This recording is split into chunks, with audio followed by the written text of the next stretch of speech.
Bonjour et bienvenue dans Insomnie Kubernetes in a Visual Way. Je m'appelle Aurélie et à travers cette série de vidéos, je vais essayer de vous expliquer les concepts de Kubernetes. Après les jobs, j'étais obligé de vous parler que d'une seule chose. Et oui, les cron jobs. Le cron job permet de lancer des tâches planifiées de manière périodique. Un cron job lance un job qui peut lancer un ou plusieurs pods. Si vous voulez en savoir plus, je vous conseille l'épisode précédent.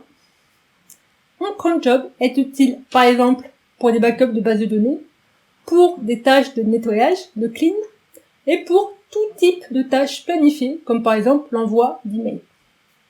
Il est basé sur le format cron. Le premier chiffre est pour les minutes, le second pour les heures, le troisième indique le jour du mois, le quatrième est pour le mois, et le cinquième et le dernier chiffre indique le jour de la semaine.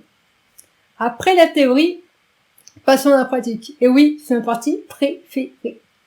Si on veut lister tous les cron jobs, alors on va taper kubectl get cron job -n -space.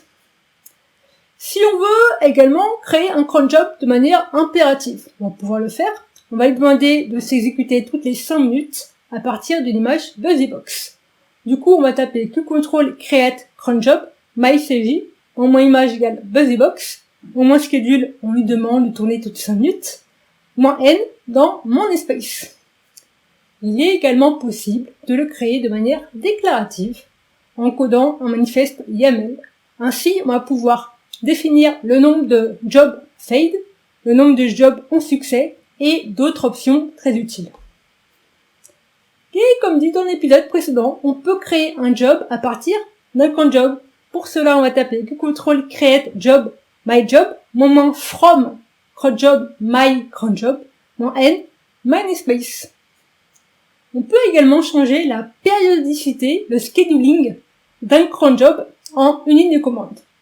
On va taper kubectl patch cron job mycj -p spec schedule avec le petit scheduling qui va bien, qu'on veut lui définir, et -n -space.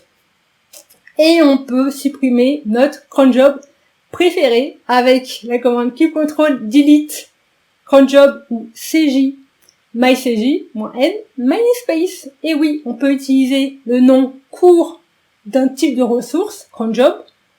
On peut lui dire cj ou cron job. Ça marche, que ce soit court ou long, c'est pratique. J'espère que cette petite vidéo vous a plu et que cela vous a donné envie d'en savoir plus. Merci et à la prochaine, j'espère, sur la chaîne.